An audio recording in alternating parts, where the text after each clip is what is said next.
Good evening. आप सभी का ट्रिपली क्लासेस में स्वागत है। तो पिछली क्लास में अपन ने डीसी सर्किट और नेटवर्क थ्योरम्स के बारे में डिस्कस किया था। आज की क्लास में अपन एक नया चैप्टर स्टार्ट करने वाले हैं और चैप्टर का नाम है एसी थ्योरी।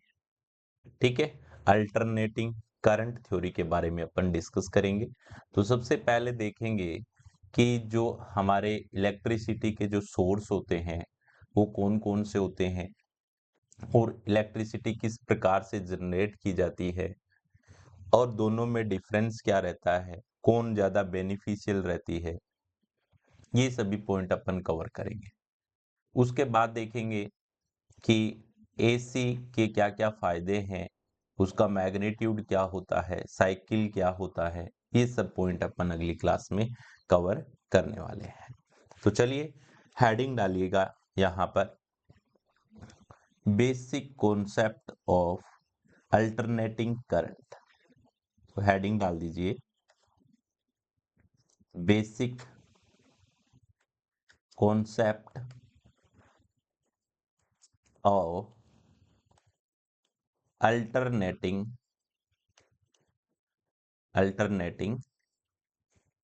करंट।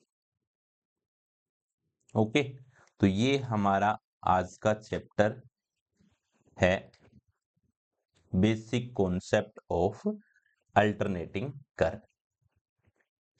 अब लिखिए सबसे पहला पॉइंट, नोट कीजिए।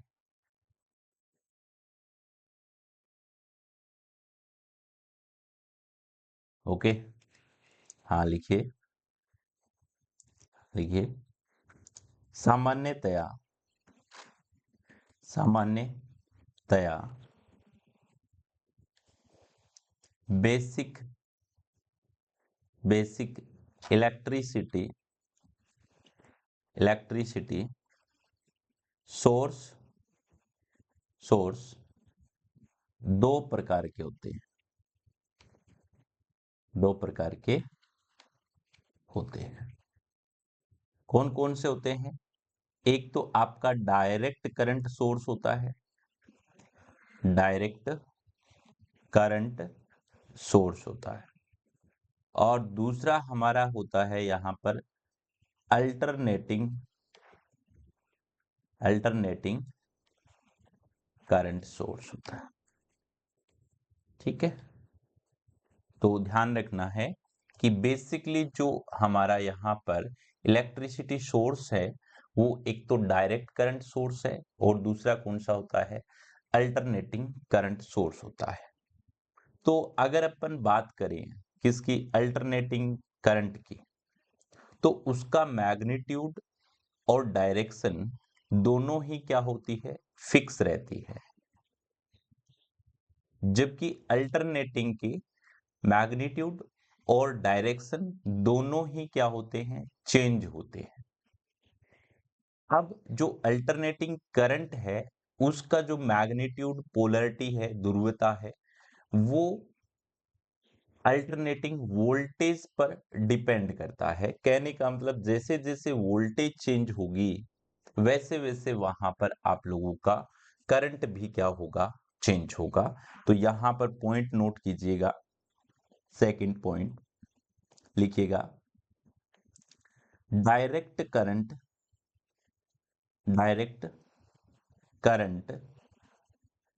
का मैग्नीट्यूड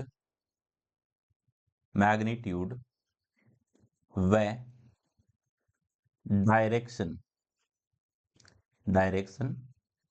दोनों ही कांस्टेंट रहते हैं।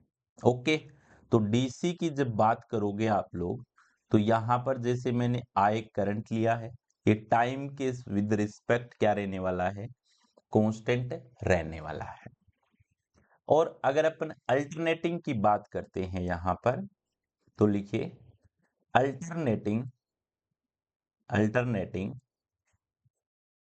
करंट की डायरेक्शन डायरेक्शन व मैग्नीट्यूड मैग्नीट्यूड दोनों ही चेंज होते हैं चेंज होते हैं जो अल्टरनेटिंग वोल्टेज पर डिपेंड करते हैं ओके।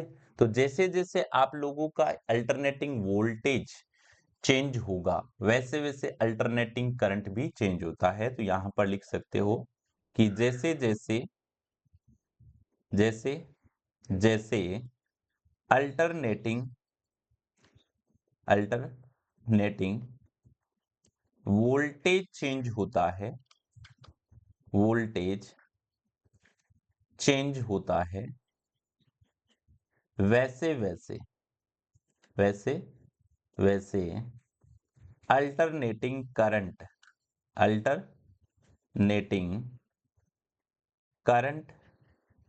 भी चेंज होता है भी चेंज होता है।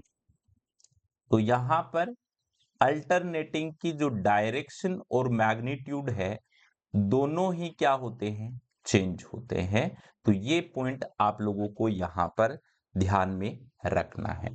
तो मुझे नहीं लगता कि किसी विद्यार्थी को इस पॉइंट में किसी भी प्रकार का डाउट होगा। ओके, चलिए अब अपन बात करते हैं यहां पर कि क्या डीसी का जनरेशन एसी के सिमिलर होता है। तो ध्यान में रखना है कि जो आप लोगों का डीसी जनरेटर होता है उसके आर्मेचर में एसी उत्पन्न होता है, लेकिन अपन कम्यूटेटर की हेल्प से क्या करते हैं उस एसी को डीसी में कन्वर्ट करते हैं। तो इसका मतलब क्या हुआ कि दोनों का जो जनरेशन प्रिंसिपल है वो सेम है। केवल डिफरेंस किसका आ रहा है कि आप उसे किस एप्लीकेशन के लिए यूज कर रहे हैं और वो एप्लीकेशन किस सप्लाई पर ऑपरेट होता है। तो according to the requirement we change the supply, यानी आवश्यकता के अनुसार अपन क्या है अपनी जो सप्लाई है उसे चेंज करते हैं। ठीक है, तो यहां पर लिखिएगा नेक्स्ट पॉइंट लिखिए डीसी जनरेटर। देखिए डीसी जनरेटर के आर्मेचर में के आर्मेचर में एसी उत्पन्न होता है जिसे कम्यूटेटर कम्यूटेटर की हेल्प से डीसी में कन्वर्ट किया जाता है कन्वर्ट किया जाता है। अर्थात एसी व डीसी का जनरेशन प्रिंसिपल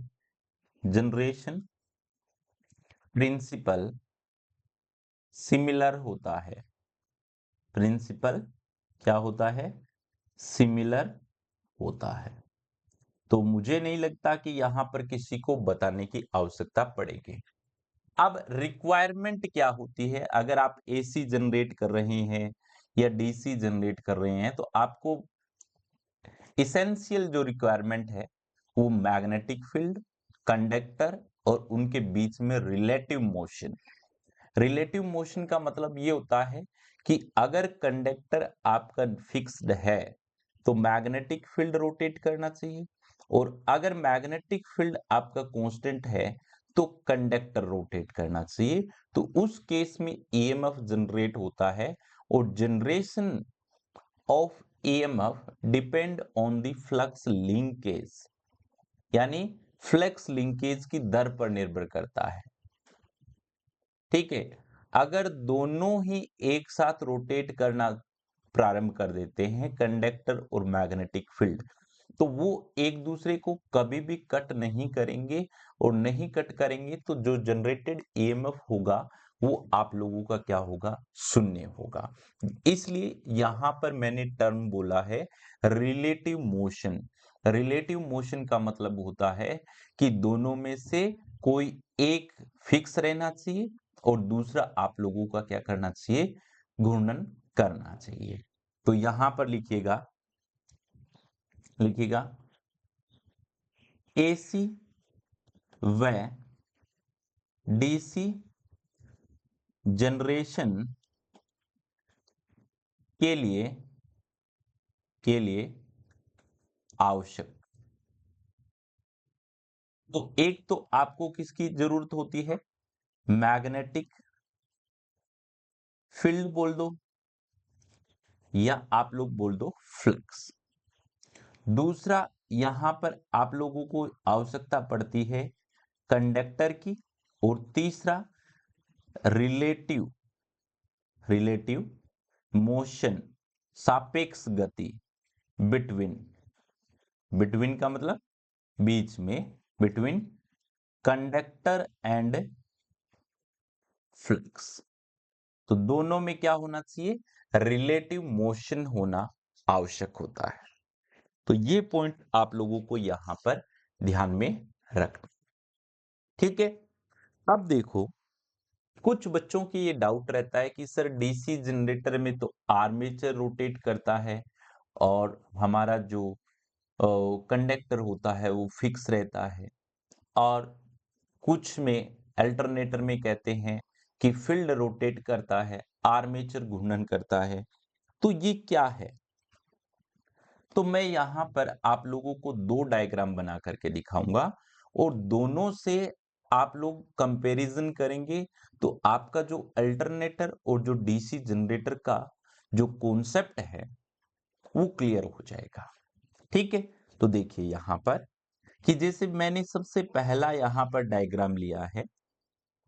ठीक है, तो इसमें मैं क्या कर रहा हूं कि मेरा जो मैग्नेटिक फील्ड है, इस मैग्नेटिक फील्ड को कांस्टेंट कर रहा हूं। जैसे ये नॉर्थ पोल है, ये साउथ पोल है, तो फ्लक्स लाइंस कहां से कहां होगी, नॉर्थ पोल से साउथ पोल की ओर होगी। और यहां पर ये जो आपका आर्मेचर है, इसमें ये जो कंडक्टर्स लगे हुए होते हैं, ये मैग्नेटिक फील्ड को क्या करते हैं, कट करते हैं। तो यहां पर फील्ड आप लोगों का क्या है, कांस्टेंट है। ठीक है, और आर्मेचर है यानी कंडक्टर है, वो आप लोगों का क्या होता है, रोटेटिंग होता है। ये किस में होता है, डीसी जनरेटर में होता है। अगर आप लोगों का अल्टरनेटर की रेटिंग लेस देन 5 केवीए होती है, तो ध्यान रखना ये point, if alternator alternator rating rating less than 5 KVA होती है, तो आपके अल्टरनेटर की जो स्ट्रक्चर होगी, संरचना होगी, वो similar to DC generator, similar to DC generator. तो ये पॉइंट आप लोगों को ध्यान में रखना है, काफी इंपॉर्टेंट पॉइंट है कि अगर आपके अल्टरनेटर की रेटिंग 5 केवीए से कम होती है, तो उसकी कंस्ट्रक्शन में क्या रहेगा, आपका फील्ड कांस्टेंट रहेगा और कंडक्टर आप लोगों का हमेशा क्या होगा, रोटेटिंग होगा। ये पॉइंट आप लोग एकदम कंठस्थ कर लीजिएगा कि अगर अल्टरनेटर की रेटिंग 5 केवीए से कम होगी, तो आपके अल्टरनेटर का फील्ड नियत रहेगा और कंडक्टर क्या करेगा, रोटेट करेगा, सिमिलर टू डीसी जनरेटर। अगर आप लोगों का अल्टरनेटर की रेटिंग ग्रेटर देन 5 केवीए होती है, तब हम क्या करते हैं कि हमारा जो कंडक्टर है उसे कांस्टेंट करेंगे और फील्ड को क्या कराएंगे, रोटेट कराएंगे। तो ये जो डाउट है आप लोगों का, ये यहाँ पर आप लोगों का कंप्लीटली कवर हो जाना चाहिए। ठीक है, क्योंकि जब मैं आप लोगों को, जो इलेक्ट्रिशियन के स्टूडेंट हैं, इनको जब मैं मोटर जनरेटर पढ़ाऊंगा तो पूरी डेप्थ में, लगभग जब मोटर जनरेटर चैप्टर पढ़ाया जाता है तो 80 से 90 घंटे का समय लगता है। ठीक है, तो उसमें पूरी कैलकुलेशन के साथ अपन बात करते हैं, तो वहां पर ये पॉइंट आप लोगों के और अच्छे से क्या हो जाते हैं, कवर हो जाते हैं। ठीक है, अब देखो बेटा, जैसे मैंने यहां पर बनाया अल्टरनेटर, तो अल्टरनेटर की जो स्ट्रक्चर होगी, ठीक है, तो इसमें क्या होगा, आपका कंडक्टर फिक्स रहता है। कंडक्टर क्या रहता है, फिक्स रहता है। यहां पर कंडक्टर तो आपका क्या रहेगा, फिक्स रहेगा।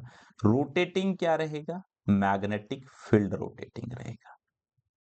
ठीक है, ये नॉर्थ पोल हो गया, ये साउथ पोल हो गया, ये आपकी फ्लक्स हो गया। तो अब की बार क्या है, फील्ड रोटेटिंग है। फील्ड क्या है, रोटेटिंग है। और कंडक्टर क्या है, फिक्स है। कंडक्टर आपका फिक्स्ड है। तो ये अल्टरनेटर कंस्ट्रक्शन होती है। अगर रेटिंग ग्रेटर देन 5 केवी होती है, तो ये आप लोगों को यहां पर ध्यान रखना। तो मुझे नहीं लगता कि अब किसी भी विद्यार्थी को इसमें डाउट होगा। अब देखिए, 100% जो इलेक्ट्रिसिटी का जो जनरेशन होता वो आपका एसी होता है ना। लेकिन कुछ इंडस्ट्रियल और डोमेस्टिक एप्लीकेशन है जिनमें डीसी का यूज किया जाता है। ठीक है, तो जहां पर डीसी का यूज किया जाता है, उनके कुछ एग्जाम्पल जरूर ध्यान में रखना आप लोग। तो लिखिएगा यहां पर,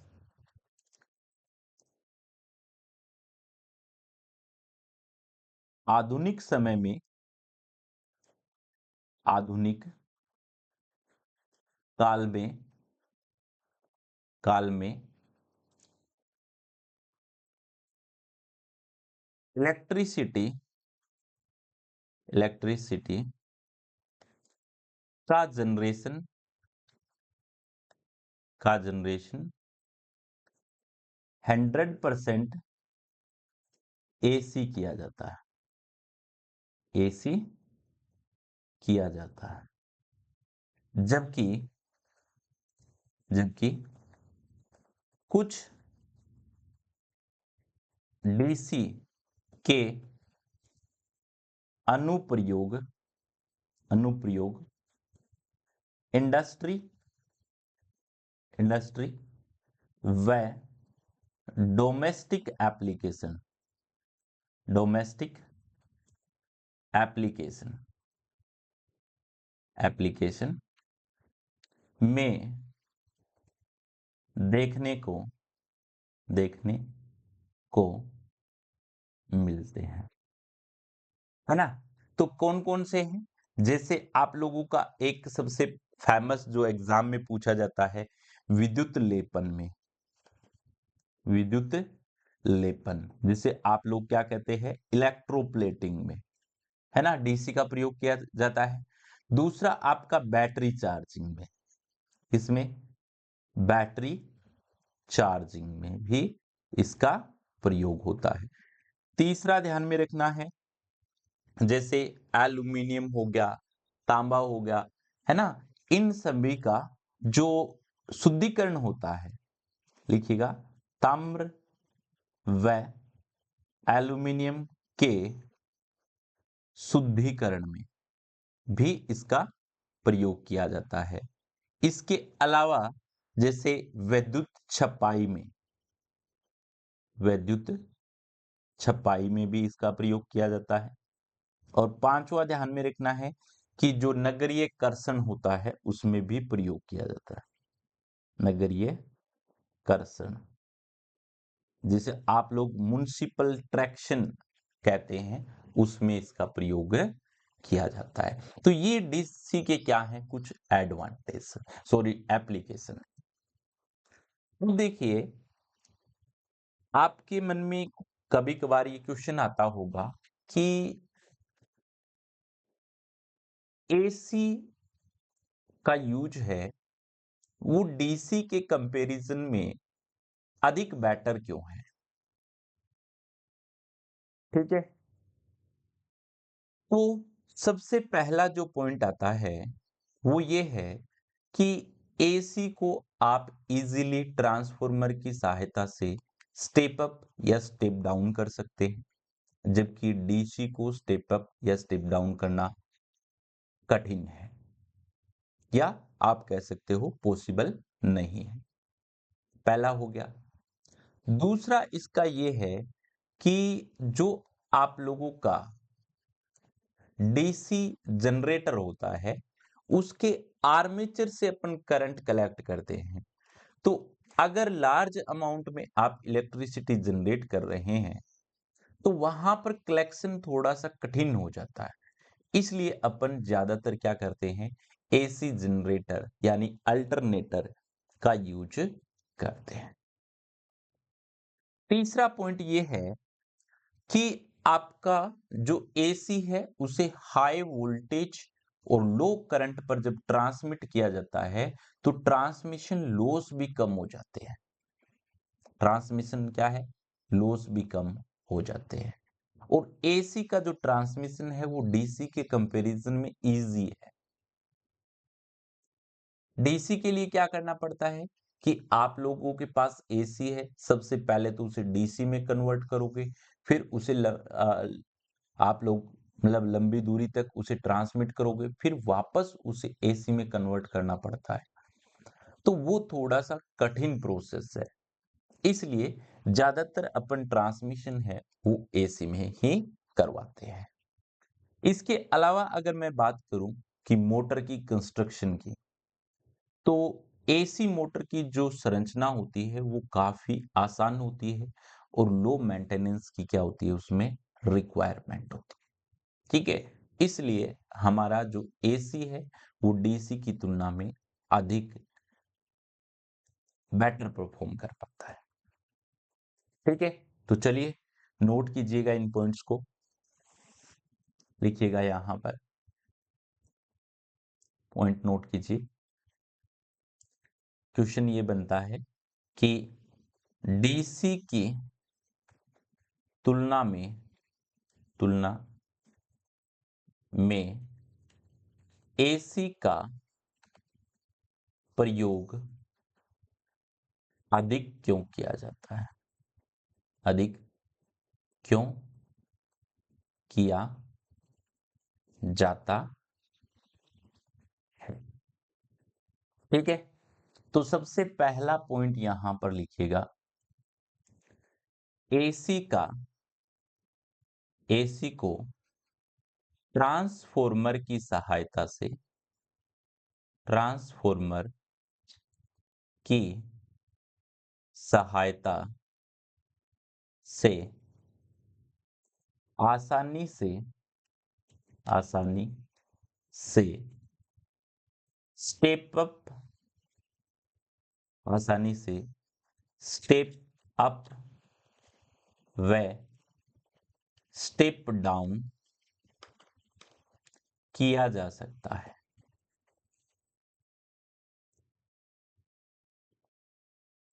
जबकि डीसी का पॉसिबल नहीं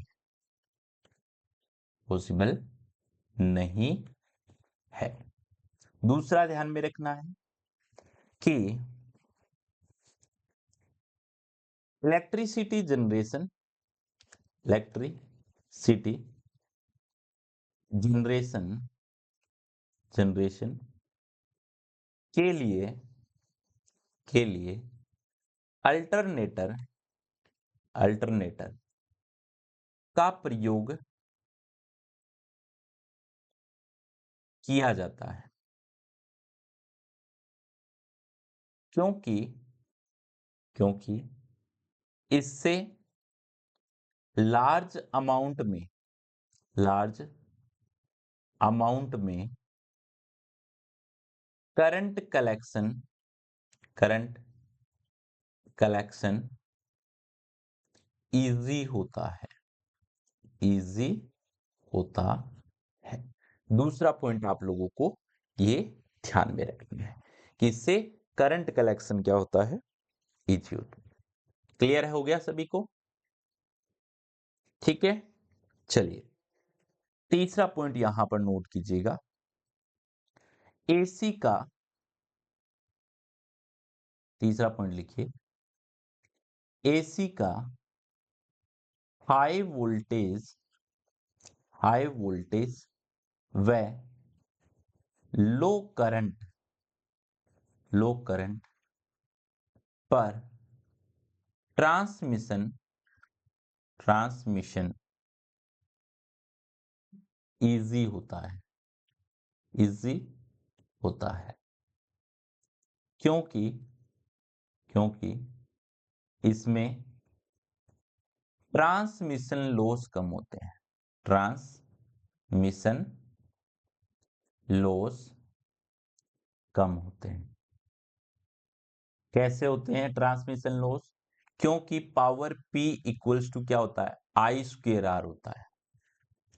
अब आप कहेंगे कि सर ये जो ट्रांसमिशन लाइन है ये पोल है ना, और ये भी आपका दूसरा पोल है, तो अपन क्या है कि वोल्टेज पर डिपेंड करता है कैपेसिटेंस, तो अपन क्या कर देते हैं, पोल की हाइट बढ़ा देते हैं। ठीक है, कैपेसिटिव इफेक्ट को रिड्यूस करने के लिए अपन पोल की हाइट बढ़ा देते हैं। लेकिन सीरीज पैरामीटर रेजिस्टेंस और इंडक्टर होता है, तो ये डिपेंड करेंगे करंट पे। तो यहां पर आपने क्या लिखा है कि एसी का हाई वोल्टेज और लो करंट पर ट्रांसमिशन करवाया जाता है। तो यहां पर करंट कम होगा तो लॉसेस भी आप लोगों के क्या होंगे, कम होंगे। इसलिए ध्यान में रखना कि हमेशा हाई वोल्टेज पर ट्रांसमिशन करवाया जाता है। ओके, क्लियर है सभी को? चलिए चौथा पॉइंट लिखिए यहां पर, fourth point, AC machine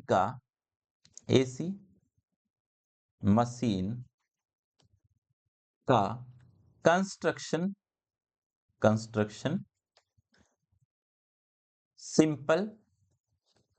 simple होता है,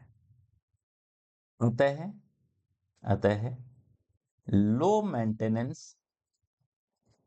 मेंटेनेंस की आवश्यकता होती है।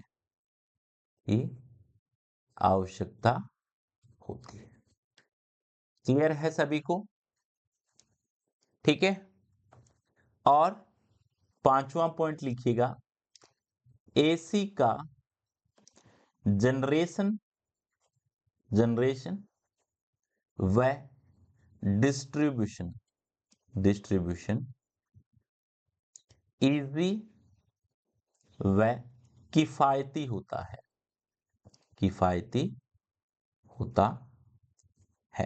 तो ये मुख्य आप लोगों को मैंने यहां पर इसके डिफरेंस बता दिए हैं।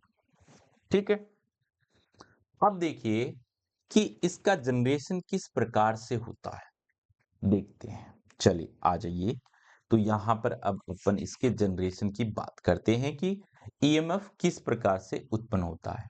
तो हेडिंग डालिए इसमें, जनरेशन ऑफ ईएमएफ।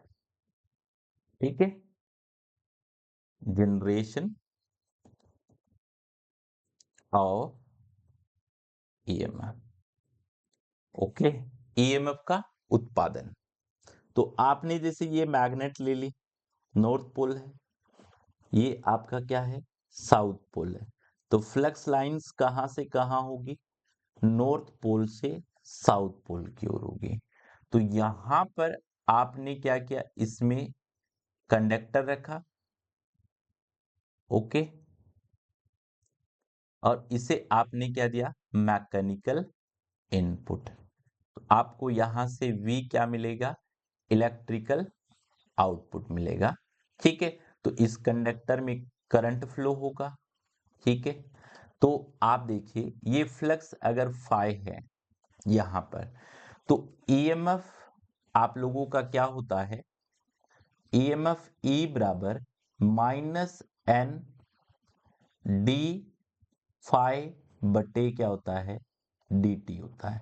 अगर फाई इक्वल्स टू मैं क्या लेता हूं, phi maximum cos omega T लेता हूं, तो ये वैल्यू इसमें पुट करो, ई बराबर माइनस एन डी अपोन में dt, और अंदर अपन ने क्या रख दिया, phi maximum cos omega T रखा।